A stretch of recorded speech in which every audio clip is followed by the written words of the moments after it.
Pronto, então pode começar, né? Me dá só um ok.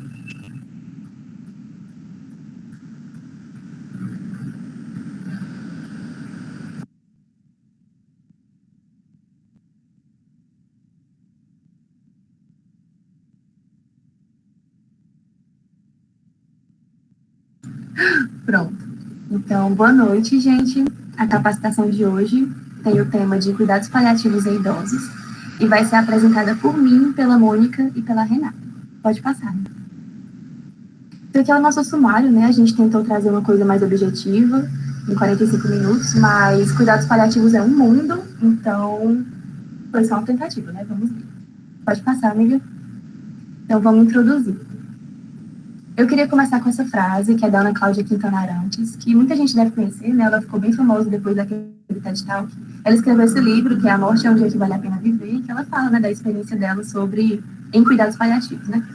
E a frase diz o seguinte: desejar ver a vida de outra forma, seguir outro caminho, pois a vida é breve e precisa de valor, sentido e significado.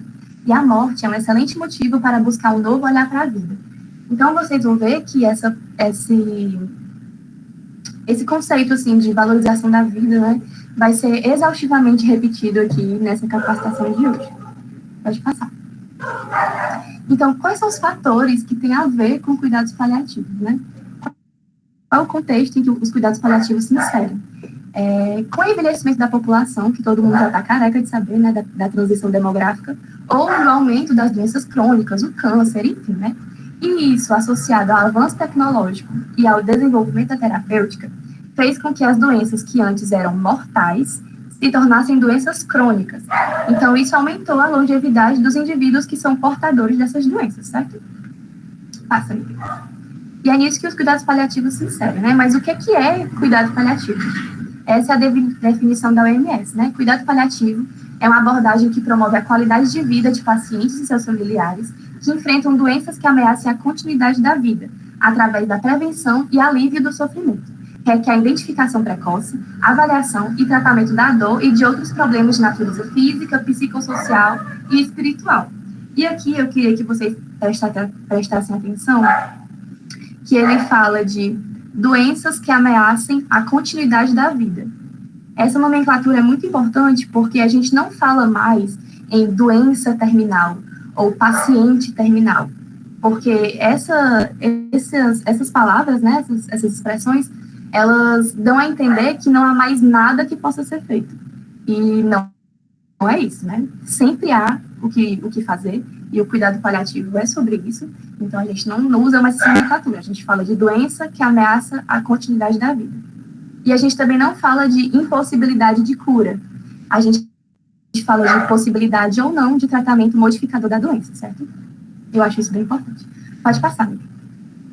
Então, quem são as pessoas que recebem cuidados paliativos?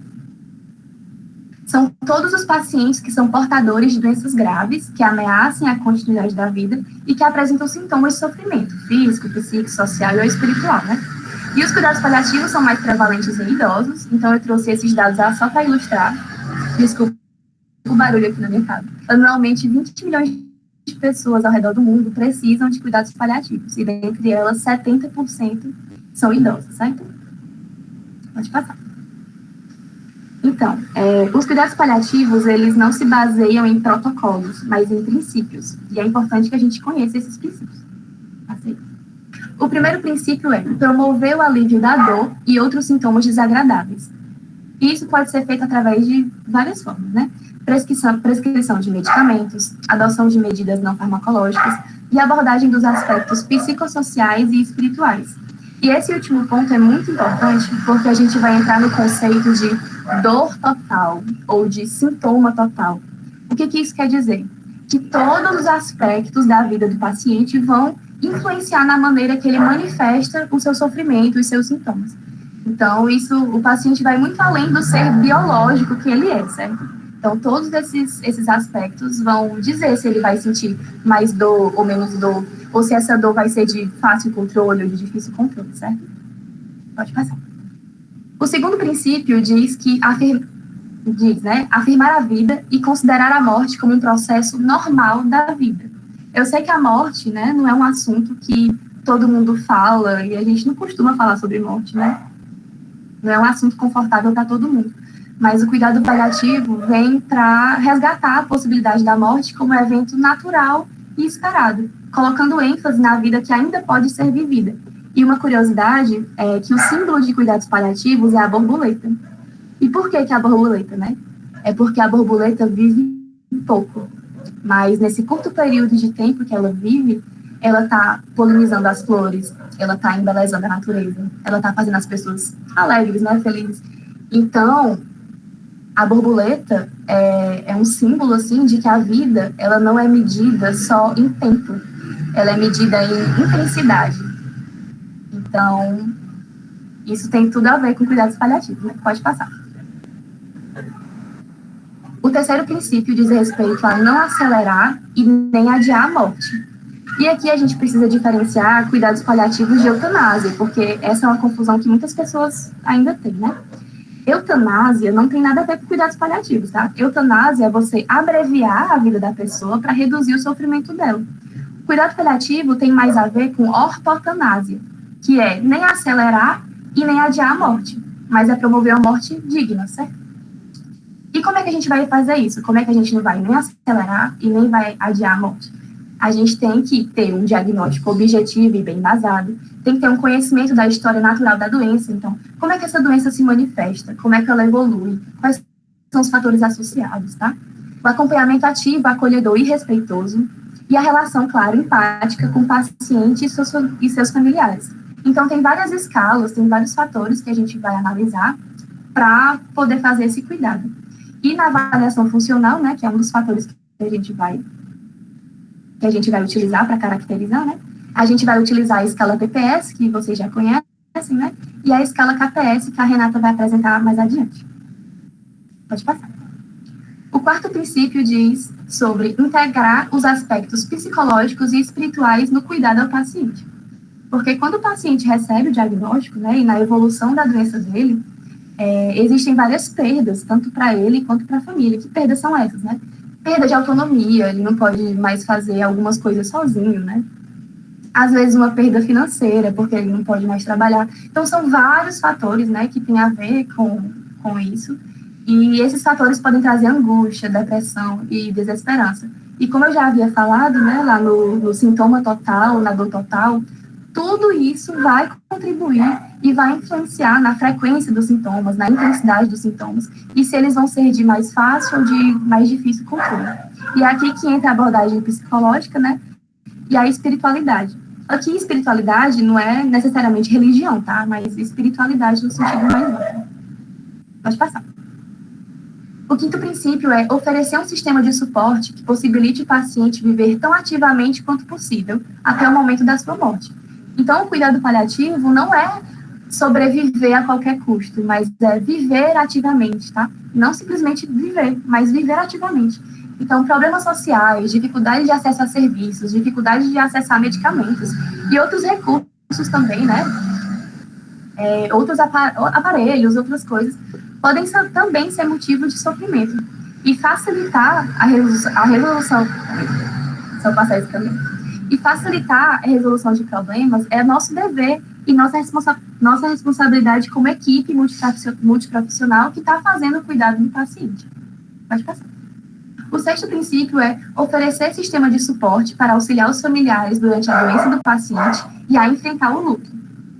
Aqui é importante dizer que o luto não inicia quando a pessoa falece, né? Mas todo no processo da doença dela. E também é importante dizer que não só o paciente adoece, como todo o seu núcleo familiar e social. Então, são a família, né? Os familiares, os amigos, os companheiros, enfim.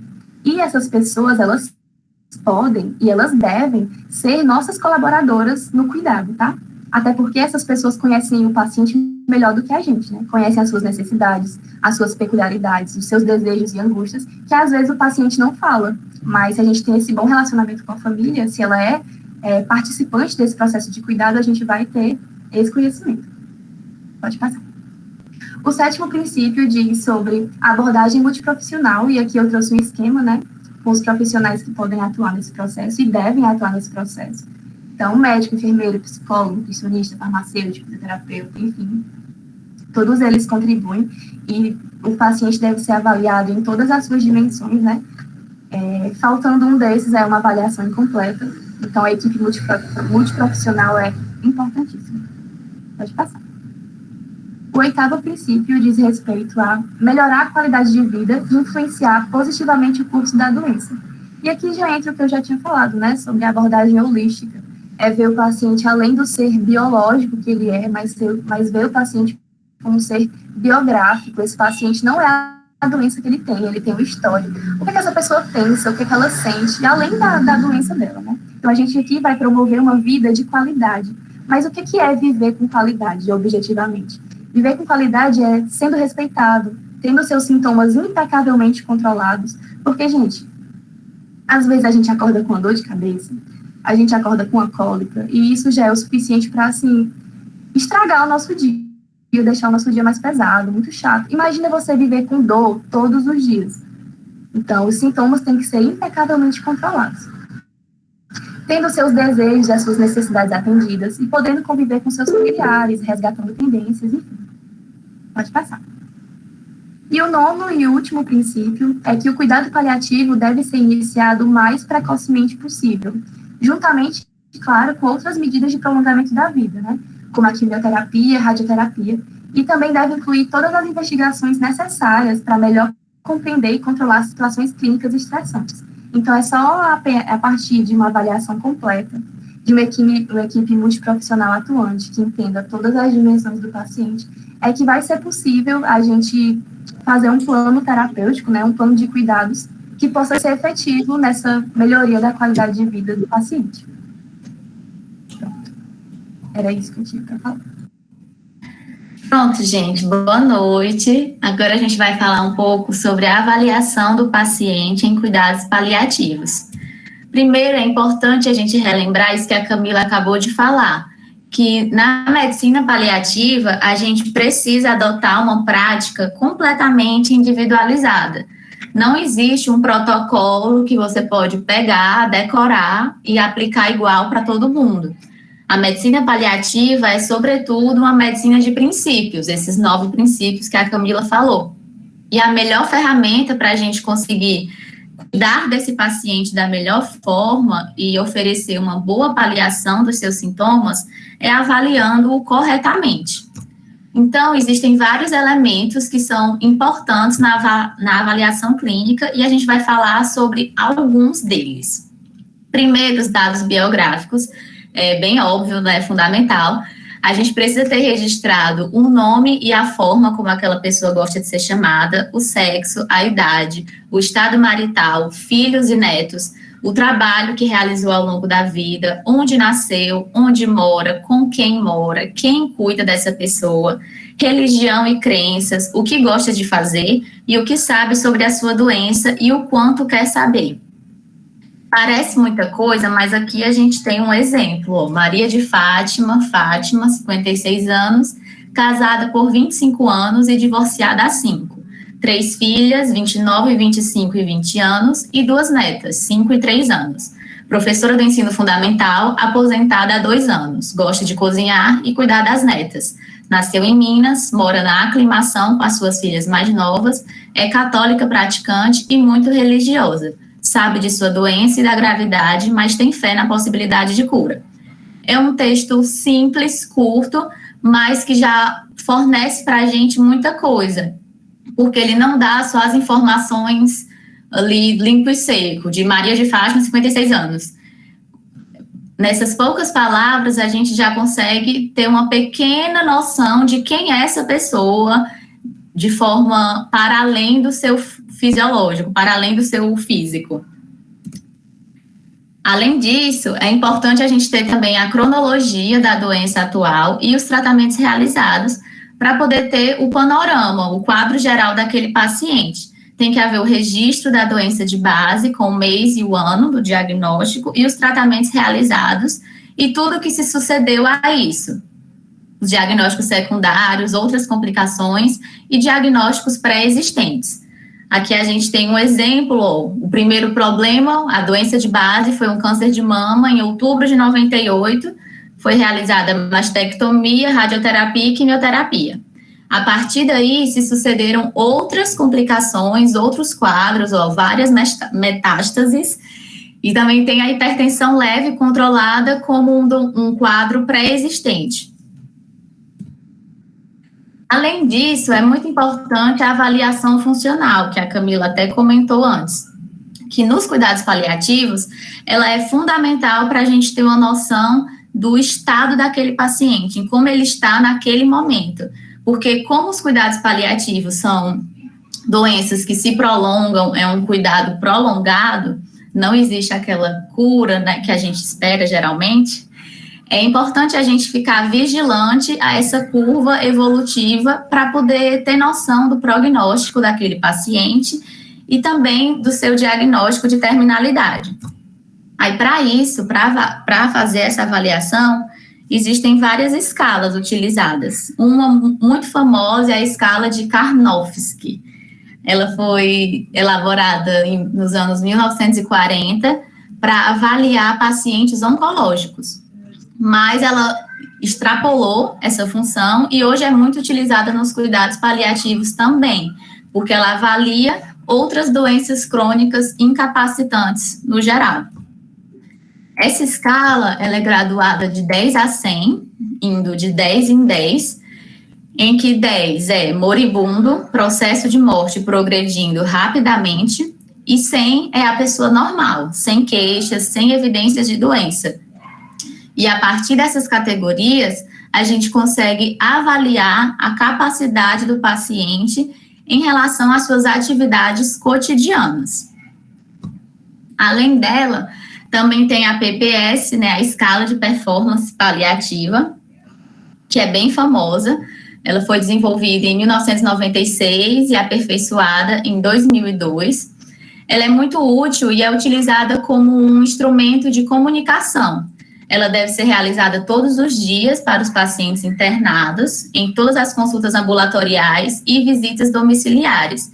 E ela realmente é uma linguagem universal, digamos assim. Você pode dizer, fulano, PPS 40, fulano, admitido com PPS 60, agora com PPS 40, que aí você já entende mais ou menos a condição daquele paciente.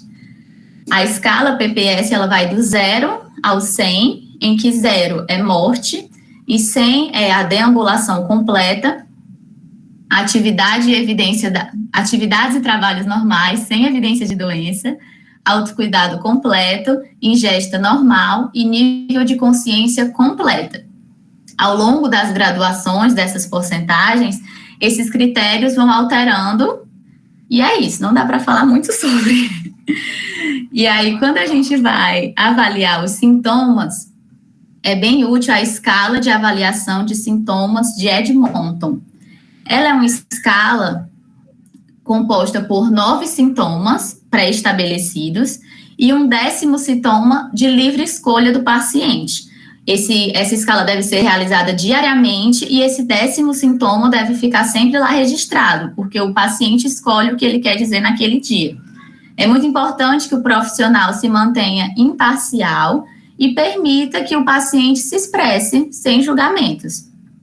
Quando o paciente não consegue estabelecer uma comunicação adequada para graduar os 9 sintomas pré-estabelecidos de 0 a 10, a escala pode ser preenchida pelo seu cuidador, mas aí os sintomas subjetivos ficam em branco, como depressão, ansiedade, sensação de bem-estar e cansaço. Pois bem, existem outros critérios da avaliação clínica, é porque é muita coisa mesmo e a gente está aqui correndo para dar tempo. Então, agora a gente vai falar mais sobre como cuidar do paciente em cuidados paliativos. Como a Camila já conversou no início, essas frases, infelizmente, elas são muito comuns.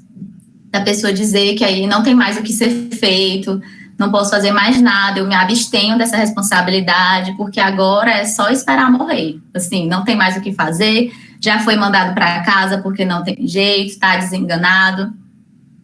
E é muito comum essas frases serem ditas, inclusive por profissionais da saúde, mas elas são uma mentira, né? Como já foi dito, sempre há o que fazer. Se você for capacitado e você estiver atento àquele paciente, sempre há algo que pode ser feito para melhorar a sua qualidade de vida de alguma forma. E aí existem 10 passos importantes no cuidado do paciente em cuidados paliativos. O primeiro é a abordagem da dor.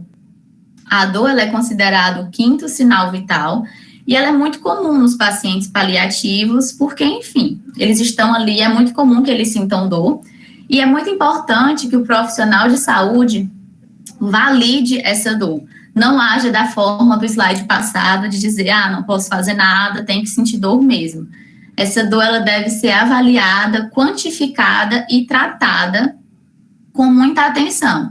A morfina, inclusive, ela deve ser utilizada se for para proporcionar alívio e conforto daquele paciente.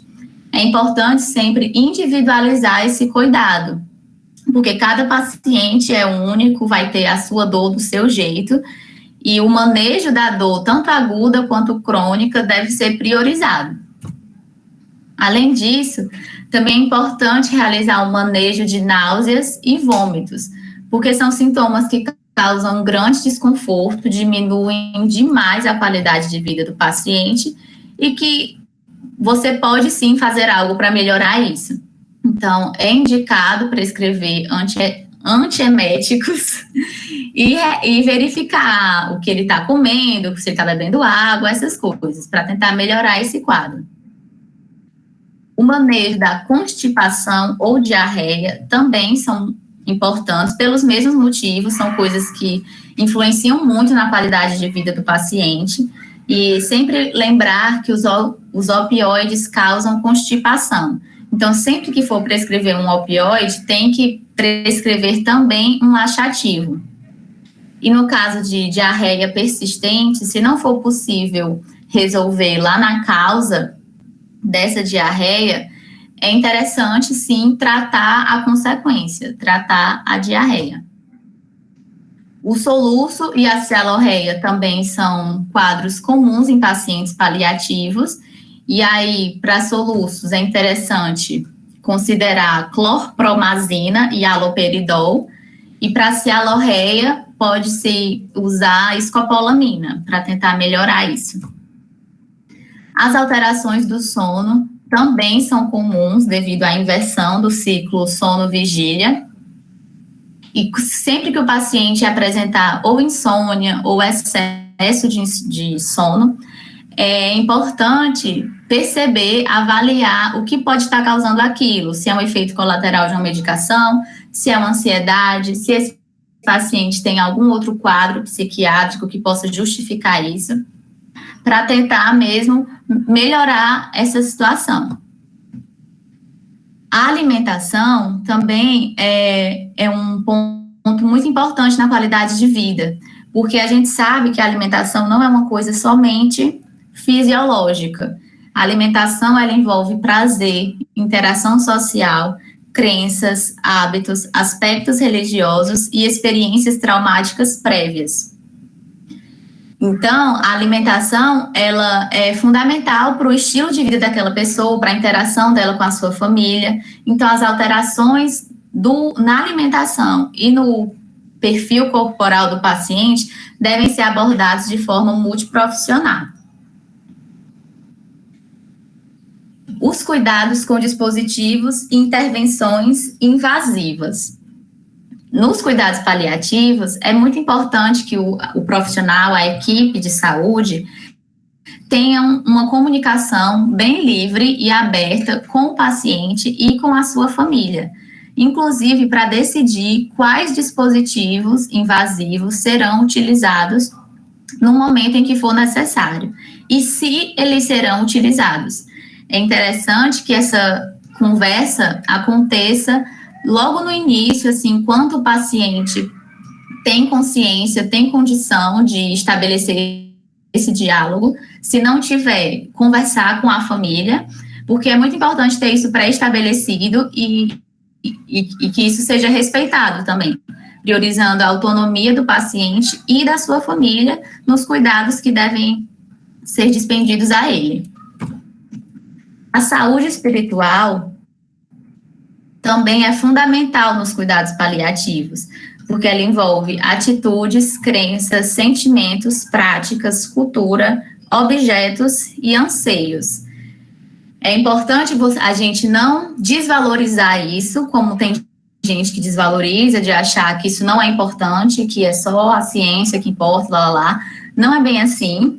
E o assistente religioso, ou melhor, o assistente espiritual, ele inclusive faz parte da equipe multiprofissional e ele deve estar ali acompanhando esse paciente também, porque isso vai ajudá-lo no seu tratamento, no seu cuidado. A abordagem familiar é outro pilar fundamental dos cuidados paliativos. Como a Camila falou, quem adoece não é só o doente.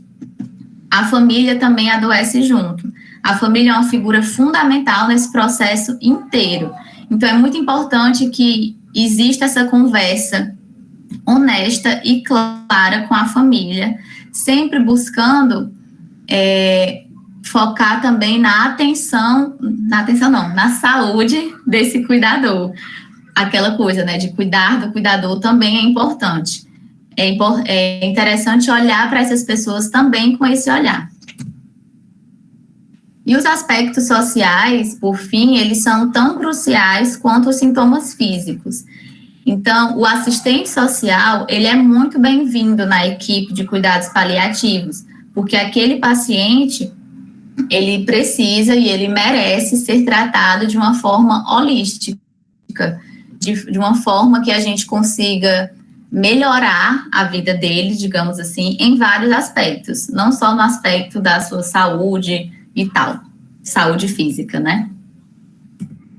E aí, para finalizar, é importante a gente ressaltar que o trabalho da equipe de cuidados paliativos não termina quando o paciente morre. Porque, como a gente falou aqui, a relação desenvolvida entre a equipe de cuidados paliativos e a família é uma relação muito próxima. Então, não é justo, não é correto que depois que o paciente venha a falecer, a equipe simplesmente vire as costas e vá embora. O cuidado pós-óbito e o manejo do luto também fazem parte do cuidado e é responsabilidade da equipe dar esse apoio, esse suporte aos familiares após o óbito daquele paciente. É isso. Bom, gente, agora que a gente já viu os princípios que norteiam os cuidados paliativos, como a gente faz cuidados paliativos e a importância desse cuidado para o paciente em situação de iminência do óbito, enfim, alguma questão desse tipo, a gente vai trabalhar a equipe multidisciplinar. Pode passar, Renata. Pronto.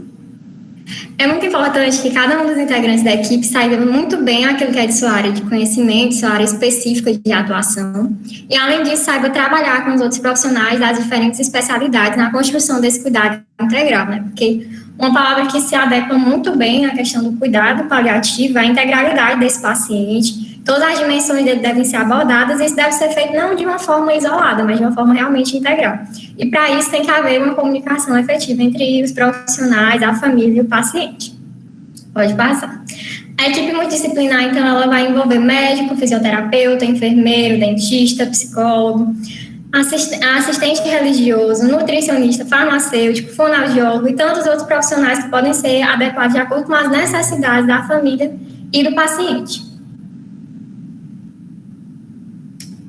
Pronto. Algumas atribuições que agora que a gente vai ver. Eu não vou me demorar muito, mas a gente vai tentar citar algumas coisas que estão relacionadas com as práticas de cada profissional, que a gente fez uma triagemzinha. Então, vamos lá. Então, um ponto principal é que o planejamento terapêutico vai ser instituído, né, o plano de cuidado para esse paciente, ele vai ter que ser uma construção conjunta de toda a equipe, com participação ativa do paciente e de sua família.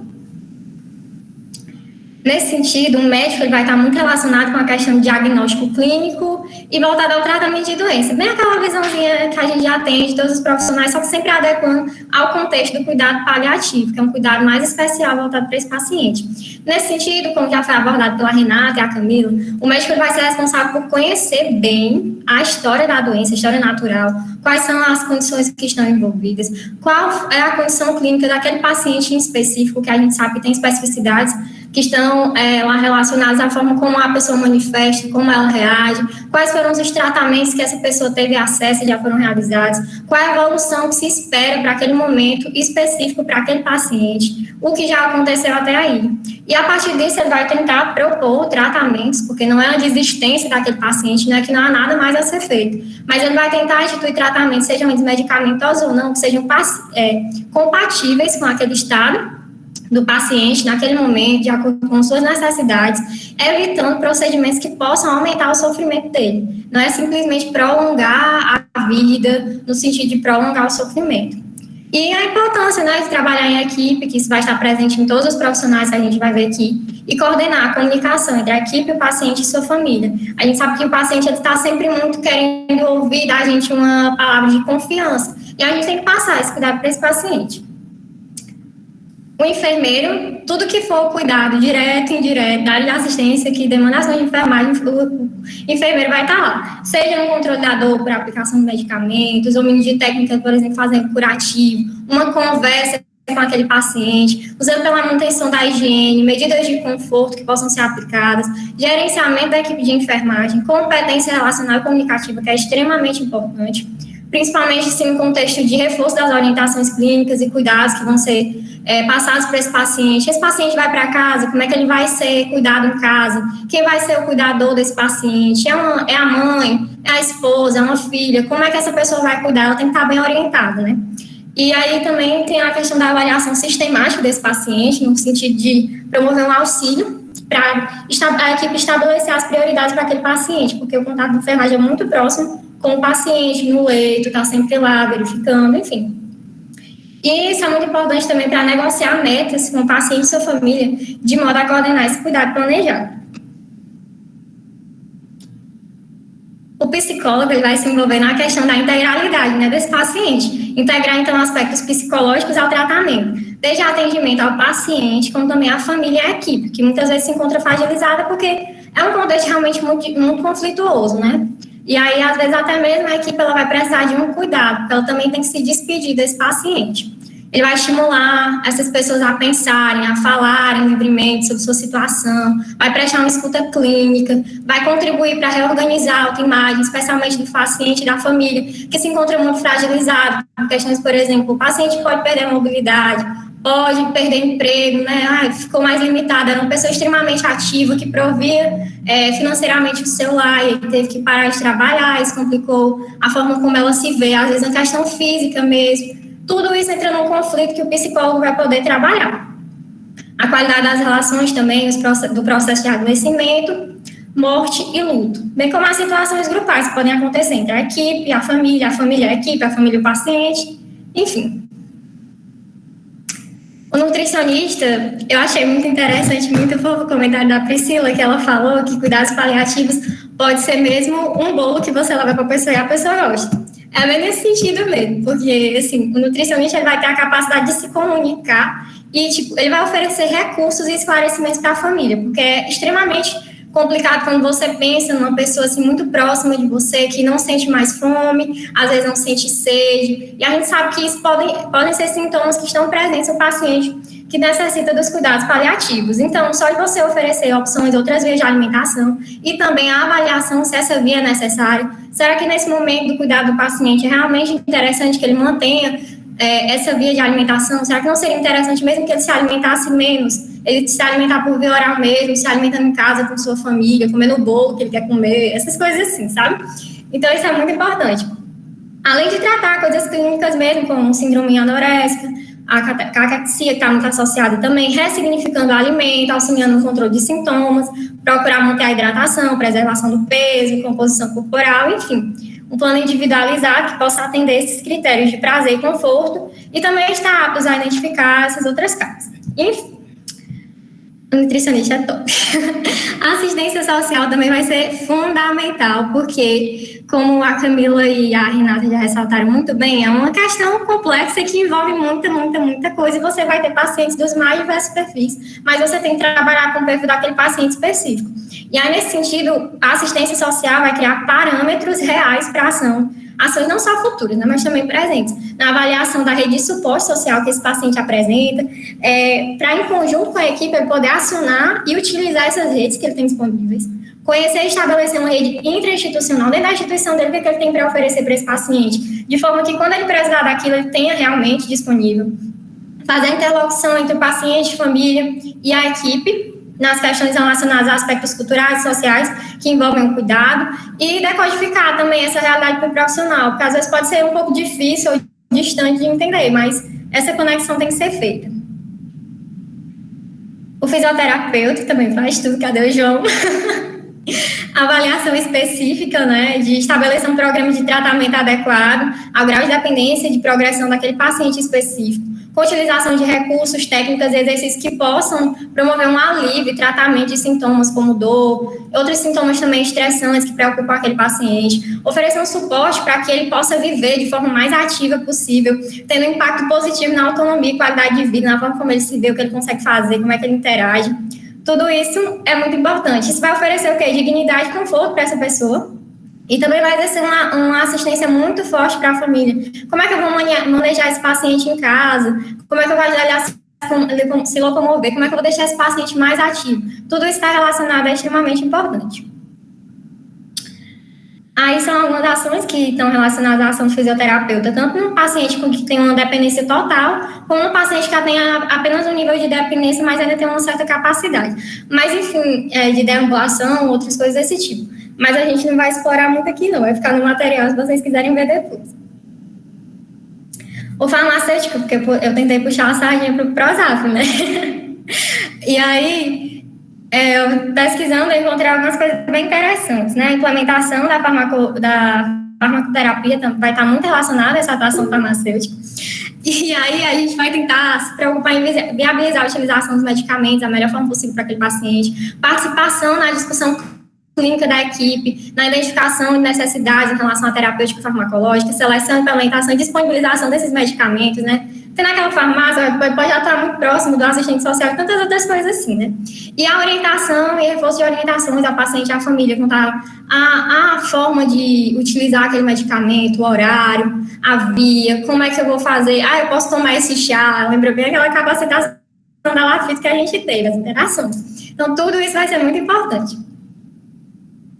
O assistente espiritual, ele vai estar muito relacionado também à questão da integrar. A gente já integrou aspectos biológicos, físicos, sociais, psicológicos, e agora a gente tem a questão espiritual também. Porque é muito importante a forma como o paciente se enxerga, como ele reage, como ele interage, tudo isso. Então, esse assistente espiritual vai estar responsável por prestar ouvidos atentos, condições para reflexões profundas sobre as questões existenciais que esse paciente possa estar apresentando à família, confrontos e desafios quanto a propósito de vida, perdão, acerto de contas, vida eterna, não, qualidade e utilidade da vida, todas que são questões, muitas vezes, que são bem sensíveis e que podem até chegar a, de certo modo, perturbar o nosso paciente. Então, é muito importante essa assistência. A vida, a morte e o morrer, tudo isso relacionado, ajudando a participar de suas decisões referentes a tratamento e desejos que ele possa ter em sua vida. Vai prestar um suporte, uma atenção comunitária também, de se sentir parte de um grupo, ou mesmo uma questão mais individualizada mesmo, mas presta um cuidado, amor, uma dignidade, uma questão que envolve também a paz, o significado dessas coisas. Enfim, e também vai ter uma questão muito interessante de apoio à família no luto, que com certeza é uma assistência que precisa ser continuada, né? Porque não acaba ali o paciente. Terapeuta ocupacional, que vai ter como objetivos, por exemplo, manutenção de atividades significativas para o doente e sua família, promoção de estímulos sensoriais e cognitivos para enriquecimento do cotidiano, orientação e realização de medidas de conforto e controle de outros sintomas, adaptação e treino das atividades de vida diária, né, como a gente já viu, para autonomia e independência desse paciente, criação de possibilidade de comunicação para esse paciente se expressar, dizer como é que ele se sente, para ele exercitar a cognição dele, a criatividade, para ele se sentir à vontade e desejar fazer. Criar, então, espaços de convivência e interação pautados nas potencialidades dos sujeitos, da família, do paciente, da questão da equipe mesmo. Apoio, escuta e orientação ao familiar e ao cuidador, também bem importantes. Então, gente, eu fui uma metralhadora de passatempo, um resumo. A valorização da atuação multiprofissional se fundamenta, então, na compreensão de que o doente sofre globalmente. Cada membro da equipe, então, aborda o sofrimento desde sua perspectiva, que seu saber ele autoriza, e o objetivo comum, então, é o de garantir que necessidades distintas do doente, da família e da equipe possam ser reconhecidas e atendidas pela articulação de ações de diferentes naturezas. E aí, para a gente terminar, uma questão assim vai ser bem simples, bem básica, a gente ia trazer um caso, mas ficou com medo de não dar tempo, e aí só para dar aquela finalização mesmo. O que se espera dos cuidados paliativos, então, depois de tudo isso? A gente espera só suprir dor, oferecer suporte à família, trabalhar em equipe, ou todas essas opções estão corretas? Vocês podem falar, botar no chat. Fiquem à vontade. Todas, muito bem. Todos. Perfeito, gente. Então, é tudo isso e muito mais, né? A gente sabe que cuidado paliativo é muito importante, e agora a gente teve uma abordagem introdutória, as nossas referências, que a Renata já estava passando. Então, é isso. Muito obrigada pela atenção. Meninas, arrasaram, amei.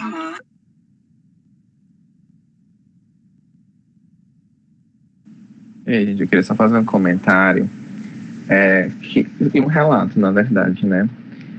Teve uma das falas das meninas que me marcou muito, porque me lembrou de uma experiência que a gente teve agora no ambulatório de oncologia, quando elas falaram que o paciente ele também tem direito de saber sobre a doença dele só o quanto ele quer saber, né? Então, a gente estava no ambulatório da onco, e aí o professor, antes da paciente entrar, passou o caso dela para a gente. E ela, no caso, apresentava uma metástase generalizada para vários órgãos de um câncer. E, segundo as estimativas dele, ela devia ter cerca de menos de 2 anos de vida. Mas quando ela entrou para a consulta, ela estava, assim, muito... Como é que eu posso dizer? Tipo assim, ela falando de coisas muito pontuais, assim, e dizendo que estava preocupada era com o sobrinho, e que a única coisa que estava incomodando ela era o enjoo, e enfim, e super empolgada com os planos da quimioterapia e tudo, reclamando realmente só da questão do enjoo e tal, e deu muito a entender que ela parecia não ter uma noção completa da gravidade. E aí, aquilo incomodou um pouco a gente, sabe? Eu e os meus amigos que estávamos juntos com ele, no sentido de, tipo assim, putz, não era para ele estar mais sério ou contando para ela o tamanho da situação, tudo porque ele não mencionou, sabe? E aí, quando terminou, que ela saiu, e ela saiu realmente sem ele tocar no assunto, a gente foi questionar, né? E aí ele colocou pra gente que o paciente ele tem direito de saber o tanto que ele quer saber. E que em nenhum momento ela perguntou para ele aquela pergunta direta: doutor, quanto tempo eu tenho de vida? Primeiro porque ele não ia saber responder. Ele mostrou lá até pra gente uma escala que, tipo assim, com tudo que ela pontua, não dá pra gente ter certeza, objetivamente falando, quantas semanas de vida ela tem. A única coisa que ele consegue fazer é uma estimativa clínica baseada na própria experiência dele, e até isso é muito subjetivo. Então, ela tem direito e autonomia para acreditar que ela tem o tempo de vida que os planos dela permitem que ela tenha. Faz sentido? Então, se ela faz planos para daqui a 3 anos, ela tem todo o direito de fazer esses planos para daqui a 3 anos, porque não é meu papel, enquanto médico ou profissional da saúde, dizer, não, você não tem tanto tempo de vida assim. Primeiro, porque eu não tenho certeza do que eu estou falando, objetivamente falando. Segundo, porque eu não posso tirar dela essa possibilidade de planejar, de desejar, enfim, de esperar que a vida se mostre diferente ou se mostre com mais possibilidades do que a medicina ou a área da saúde me faz acreditar que existem realmente. Então, eu fiquei muito marcado, principalmente por esse ponto, assim, da colocação das meninas meninas que me lembram muito disso, assim, que a gente nunca pode ultrapassar esse limite, sabe? A gente tem que respeitar, enfim, até essa autonomia da pessoa de saber o quanto ela quer saber e sobre a situação dela. E é isso, foi perfeito, amigas.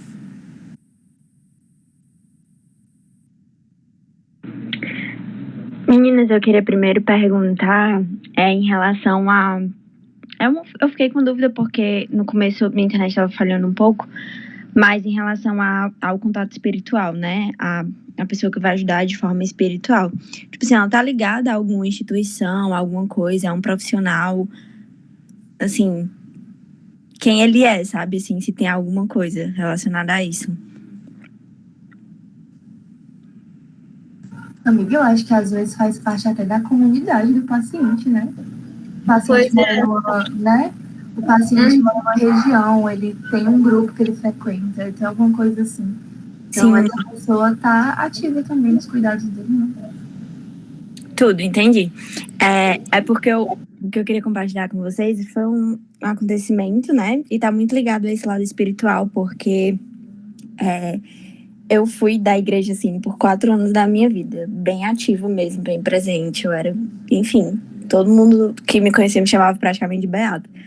E aí, na igreja, eu fazia parte de um grupo, e era um grupo literalmente missionário. A gente era estilo da Testemunha de Jeová, que passava na casa das pessoas para falar sobre Deus, né? Assim, de certa forma. Só que, como era um grupo de jovens, e aí a gente passava muito nas casas e acabava que a gente ia para ter uma conversa mesmo.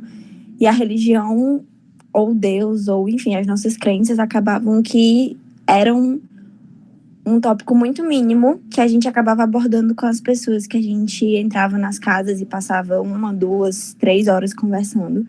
Sendo que essas pessoas nunca tinham visto a gente na vida, a gente nunca tinha encontrado elas também, enfim. Mas a gente ia pela igreja, né? E aí eu fui uma vez para um bairro, eu não lembro o nome, mas é um bairro bem carente aqui de Fortaleza. E aí a gente foi fazer essa missão, né? De passar na casa das pessoas. E foi bem forte para mim, porque eu já vinha de 3 casas bem pesadas, de situações de pessoas que estavam doentes, ou então estavam passando por alguma necessidade, ou que tinham parentes doentes e tudo mais, e já tinham sido conversas bem fortes, né, que a gente tinha tido. E nessas 3 casas a gente tinha passado por pessoas que eram católicas, então elas acreditavam muito também, e aí foram momentos muito fortes. E na última casa que a gente passou, a gente entrou na casa de uma menina, né, que foi uma criança que abriu a porta pra gente, porque a mãe dela pediu pra gente abrir. E aí, quando a gente entrou, a mãe dela tinha câncer, já estava num estado, assim, muito avançado. Tanto é que o corpo dela era cheio de manchas, cheio de feridas, ela já estava bem debilitada. E aí, uma frase que eu lembro muito e que me marca muito é que ela falou que quando ela foi pro médico, o médico falou o tempo que ela teria de vida e tudo mais, e enfim, o que restava para ela. E que ela colocava esse tempo de vida nas mãos de Deus, porque ela sabia que não seria determinado por alguém, mas que a fé dela e que a crença dela faria com que o tempo que ela tivesse que ter aqui seria o tempo de Deus, seria o tempo que ele quisesse para a vida dela. E ela contou todo o relato de vida sobre as coisas que ela passou. E a crença, assim, a espiritualidade, em todos os sentidos, é uma coisa que mantém a gente muito forte aqui, né? E aí, quando o Nicolas falou sobre isso do tempo, eu lembrei dessa fala dela porque tá muito associado à estrutura mesmo da pessoa, né? De como que ela vai se sentir, o que vai impactar na vida dela. E aí, às vezes a gente tem profissionais que não têm esse cuidado, né? E por outro lado tem outra coisa que sustenta ali a pessoa, que é a crença, que é a espiritualidade, a família, enfim. E aí eu lembrei disso e eu queria compartilhar pra falar pra vocês que realmente é muito importante. E que principalmente quando a gente tá ligado a essas coisas, de espiritualidade, de crenças, a gente encontra muito isso. Todo tempo que eu fiz missão na igreja, era muito forte o relato de pessoas que tinham doenças e que depositavam a crença delas na religião mesmo, na fé que elas tinham de ficarem boas, se curarem. E é um alicerce muito forte, de verdade. E foi perfeito, meninas. Parabéns, vocês são incríveis.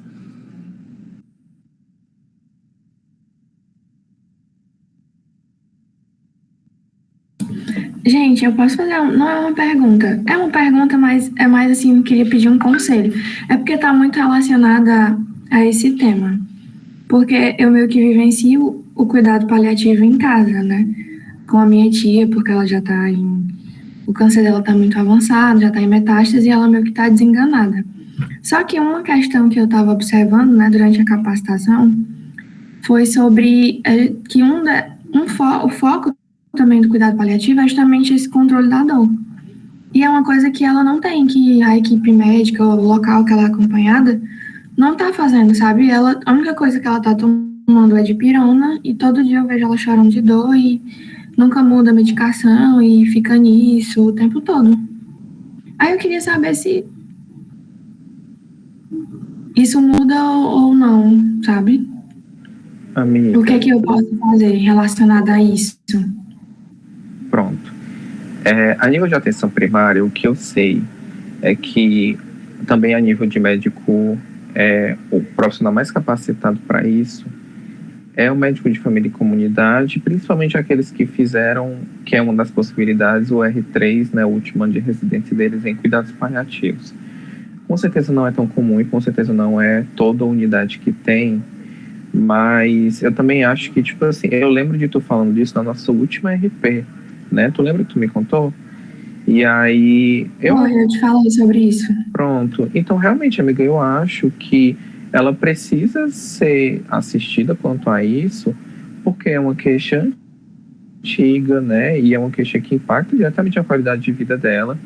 E aí, assim, se não conseguir na unidade, a gente poderia perguntar, tanto a Marco Túlio quanto a Tati, que com certeza eles conhecem algum MFC que tenha essa especialidade em cuidados paliativos, para ver o que ele poderia dizer, sabe? O que ele poderia orientar. Porque realmente, assim, ela precisa. A Pri tá com a mão levantada. O que eu fico questionando mais é justamente porque ela é acompanhada no ICC, né? E aí foi desenganado, ela não pode mais fazer químio, nada desse tipo, porque ela não aguenta por causa de um problema no coração. Só que também não muda nada relacionado ao controle da dor. Ela sente muita dor, eu acho que deve ser uma dor insuportável, né? E aí eu nunca tive contato, assim, com profissionais que orientem quanto a isso. Principalmente, assim, nesses locais.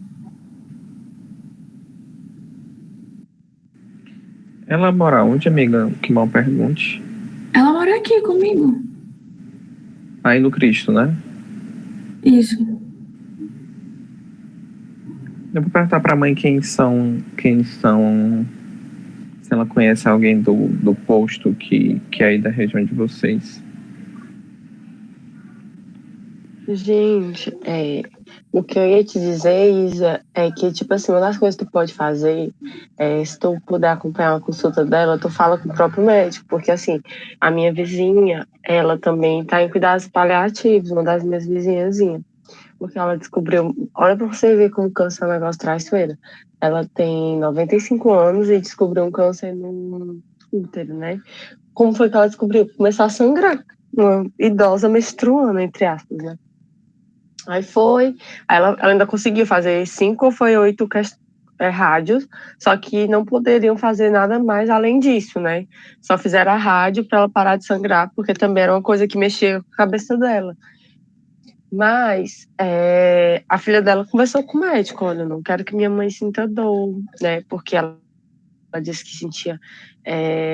a mãe dela ficava muito constipada, logo quando descobriram o câncer também. Enfim... E um negócio, pressionar um pouco, sabe? Ser sincera. Porque eu acho que eles perdem um pouco a sensibilidade. E quando pega um paciente assim, eu não sei o que é que tem na cabeça deles, que acham que a dipirona resolve, entendeu? Tipo assim, minha própria mãe. Ela tá com bursite, né? E aí eles passam de pirona. E de pirona não resolve a dor da bursite. Aí eu falei com outra médica. Aí ela falou, não, pode dar tramal para ela, não pode dar sempre.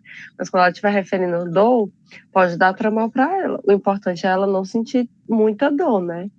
Aí é isso, entende? É tentar, assim, né? Quando tu for lá mesmo, tentar ver se tu consegue um encaminhamento para algum médico paliativista, do SUS mesmo.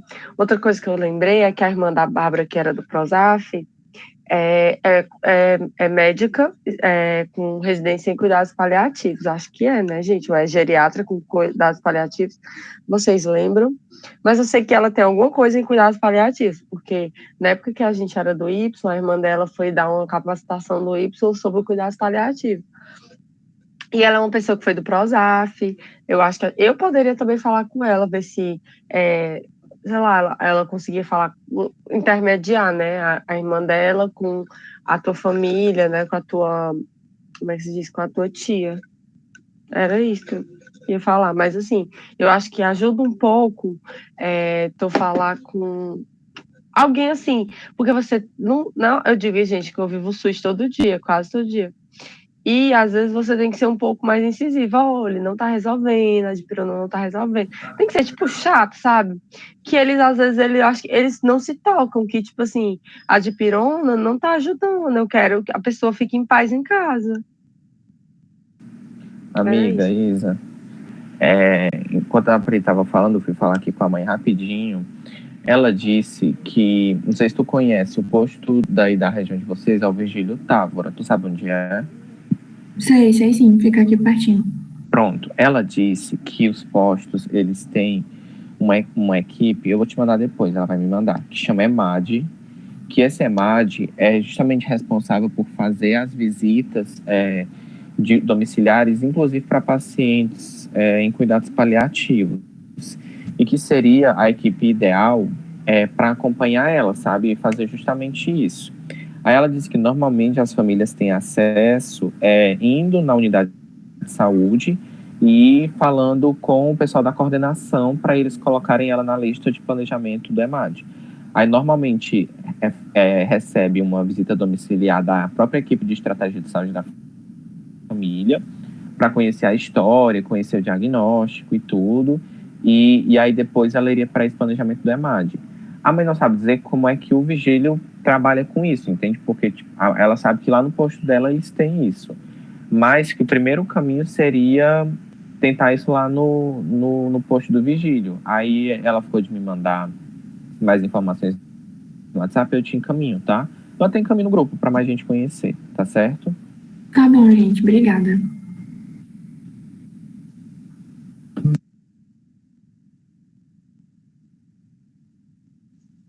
E aí, pessoal, vocês estão me ouvindo? Sim, amigo. Né? Alguém ainda vai comentar alguma coisa? Gente, foi ótima a conversação, achei tudo. Só elogiando mesmo, assim, no finalzinho, esse é um tema que ele sempre me lembra da Luana. A Luana, ela era minha colega, ela faleceu no ano passado. E eu acho sempre a Luana a cara dos cuidados paliativos, porque tem uma foto dela que eu acho a coisa mais linda, que ela com bolinho de chocolate no leito, bem amarelinha, é a última foto que a gente tem dela. Então esse tema é sempre muito tocante, ele sempre me faz lembrar dela. E vocês explanaram ele de forma brilhante, eu amei muito, certo? Então só esse elogio para vocês, tá? E se mais alguém quiser comentar alguma coisa, senão eu encerro aqui a gravação. Só elogiar mesmo, dizer que foi perfeito. Também amei a maneira com que vocês abordaram o tema, porque vocês meio que mesclaram a parte científica com a parte humana, que é basicamente o que a gente procura sempre, né? E eu achei lindo. Obrigada, gente. A gente fica muito feliz, de verdade. Vocês são muito fofos. Mas, assim, realmente é um tema que dá pra gente conversar várias e várias vezes, porque ele não se esgota nunca. E todo mundo tem uma experiência para contar, né? Eu também tenho na minha família, então a gente não esgota mesmo.